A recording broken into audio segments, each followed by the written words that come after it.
Hello, and welcome back to another Deadlock lore analysis video.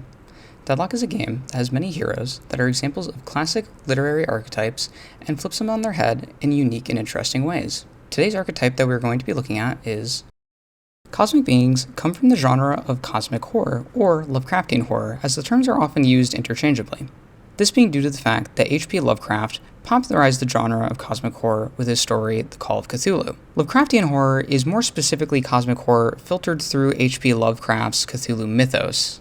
Cosmic horror is the more general term for the genre, though, describing the idea of something so much bigger than humans that the scale of it isn't even comprehensible. Oftentimes, these cosmic beings are seen as gods, but unlike most of the gods that we know, they don't oversee humanity or control them. Oftentimes, in most cosmic horror, humans are less significant to these cosmic beings than insects are to humans. These cosmic beings don't look over humanity to control them, as it would be beneath them. Stephen King put it very well when talking about H.P. Lovecraft's work, saying, "They make us feel the size of the universe we hang suspended in, and suggest shadowy forces that could destroy all of us if they so much grunted in their sleep," reinforcing this idea that destroying all of humanity would take less effort than lifting a single finger. Cosmic beings take many forms in fiction. Oftentimes, these cosmic beings take forms that are unimaginable to humans, going as far as driving humans to the brink of insanity if they were to even witness them. One of the most popular is Cthulhu from The Call of Cthulhu by H.P. Lovecraft, as mentioned earlier. This giant tentacle monster with demon wings is something so far beyond anything humans have ever witnessed, and really hones in this idea of being conceptually unimaginable. Along with Cthulhu, there are many other popular examples of cosmic beings in fiction. The main recurring theme being that the cosmic being is bigger than humans can comprehend, whether it be in literal size or in power. Our cosmic being in Deadlock, that we'll be talking about today, takes the form of the Doorman. Doorman is, well, a doorman at the Baroness Hotel, based on the real-life Plaza Hotel in New York City, where Deadlock takes place. I actually considered going inside for this video, but they'd only let in registered guests, and working as a Fairfax box does not make enough to get a room there. Anyways, what Doorman is exactly is interesting. When I originally made the folder for this project when I started this series, I put Doorman's archetype as demigods, and even used an image of a demigod in the opening graphic in all of these videos. But as I've gone on and done more research on Doorman, I've come to realize that he's not a demigod. Demigods are part human and part god, and Doorman is no human. If Doorman manages to find himself in the Baroness, he will refer to himself as a fledgling god.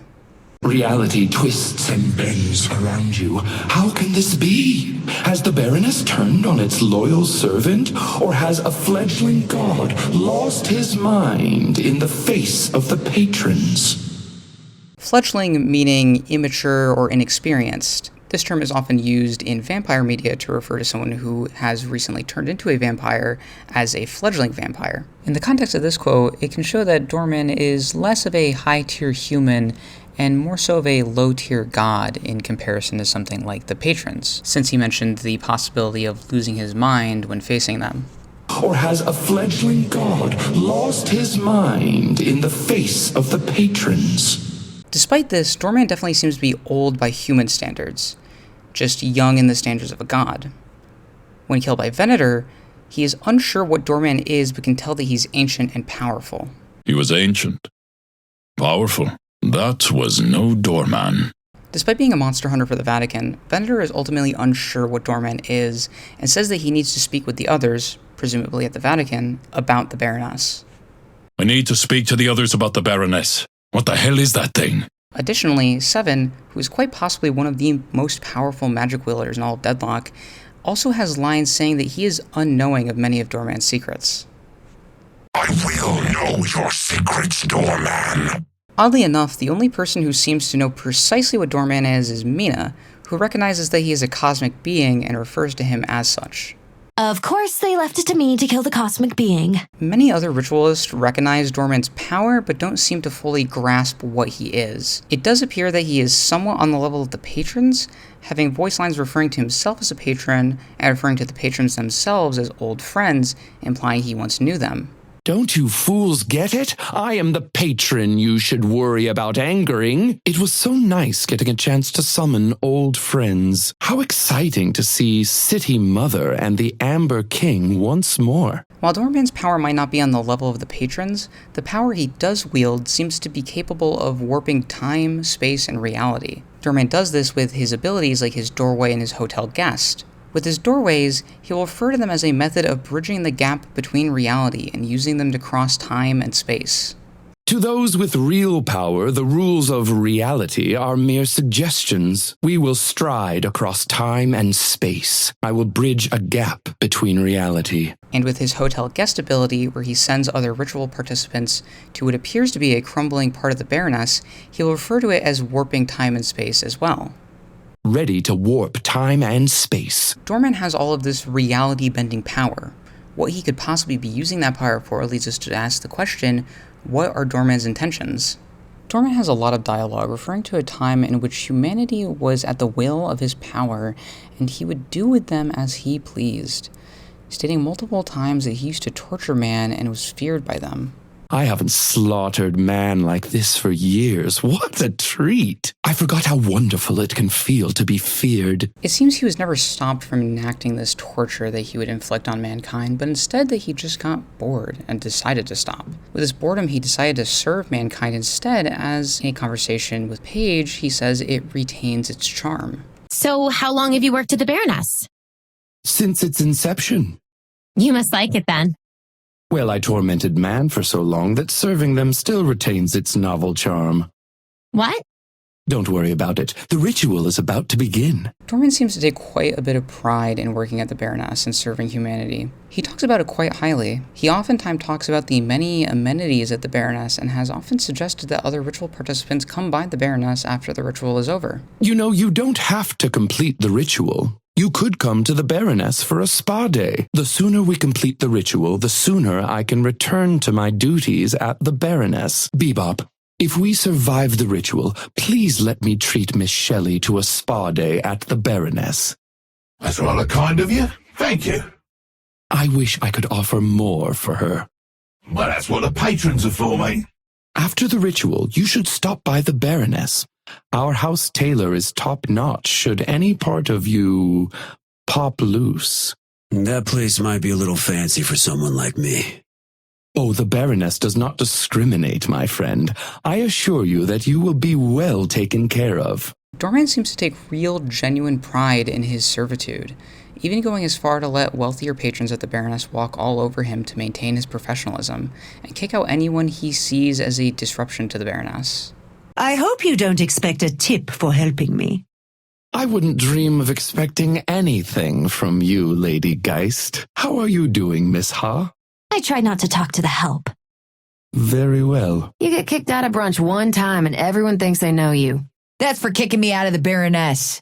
While at first it may come off that this behavior from Doorman is about class or status, it does seem to be a genuine desire to serve humanity. We can see this dedication to his servitude in a voice line with Infernus, where he voices his respect for Infernus for being a fellow member of the service industry. I hate fighting a fellow member of the service industry. Instead, this constant need to serve humanity comes from this desire to observe humanity, as seen in a conversation with Victor. You like working at the hotel?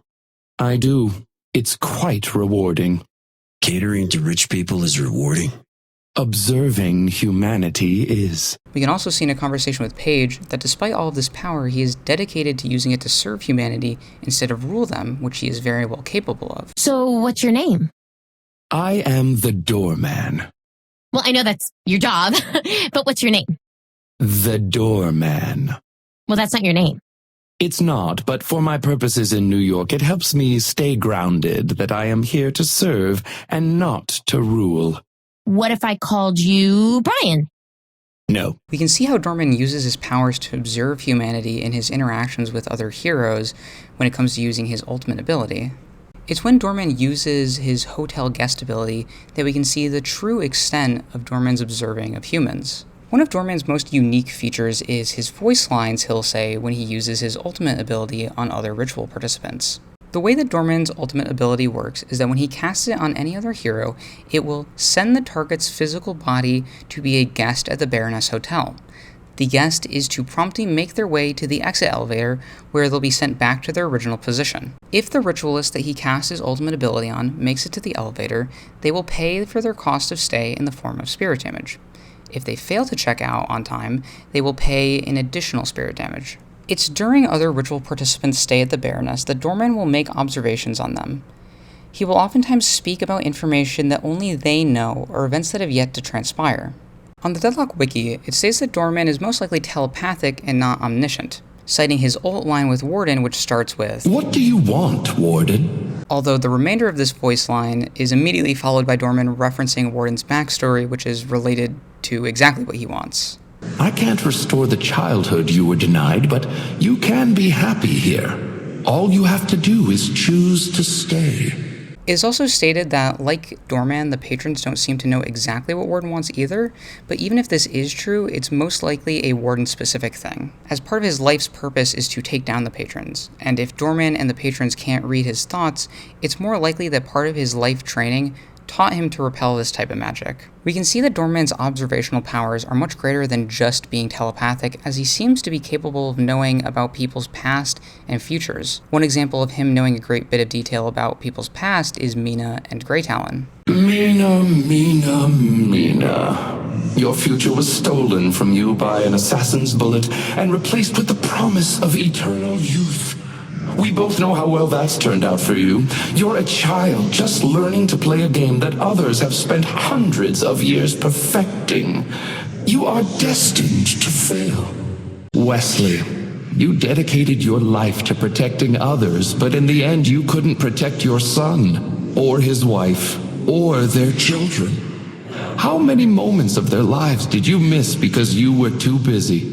Because you were traveling for work, because your calling was important, and your family would be there when you return. Yes, their lives were stolen, but it was you who robbed them of a father.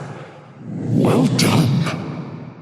And as far as knowing about people's futures, we can see an example of this in a voice line he has for Ivy. Ivy, you're a good person, and I have no desire to torment you here. Just know this. In 5 years, one of the Arroyos is going to die, and there is nothing you can do to stop it. We can start to see that these observations are more than just observations. The Doorman is looking to torment as well, and the Baroness is an easy means of doing so. Doorman will oftentimes encourage his guests at the Baroness to stay longer and relax. The tome is an impossible burden, Detective. Why don't you lay your head down and enjoy the amenities that the Baroness can offer? I can only imagine the horrors you witnessed in Macomb. Rest, Holiday, and put aside your trauma for tomorrow. Lady Geist, I have the most wonderful room for two. I'm sure that you and Oathkeeper will be happy at the Baroness. This encouragement to stay not only allows him more time to torment his victims, but also puts them in a situation where they will let their guard down. It's at one's most vulnerable that they are easiest to hurt, and when they are their most vulnerable, we can see some of the true horror that Doorman is willing to inflict on others. Aaron, your mother and father love you and would be glad to see you come home. Sorry, I tried, but I couldn't keep a straight face. You have no home. Your heart beats faster as you find yourself in new territory, slowly but surely realizing that here you are no predator, merely vermin scuttling down the hall. It won't be long before you find yourself feeling something that's eluded you for centuries. Fear. Normally, I would take this time to make you confront your inner demons, but in order to do that, you'd have to be a person with some sort of actual passion and drive. But you're not. You're a caricature of outrage, a contrarian who thinks that hating something is the same thing as being interesting. So please leave. You're dreadfully boring. What makes Doorman so different from other cosmic beings is this conjoining desire to both serve and torture humanity. While he mentioned wanting to stay grounded, many of his voice lines show that he still considers humans beneath him. Mortals, your pointless lives are about to come to an end. You're running out of time to not be slaughtered like the lambs you are. Just surrender. Little children playing at war pose no threat to me. I am excited to help you mortals enrich your meaningless lives. Personally, I'm impressed with your will to live. It's futile and pointless, but inspiring. Like watching a colony of ants working to carry a strawberry, blissfully unaware of the gardener turning on the hose. While Doorman's intentions to serve humanity might be genuine, we can see that he tends to fall back on these sadistic tendencies the moment he tastes a drop of blood. Wait. Where am I? You're getting too close to the truth.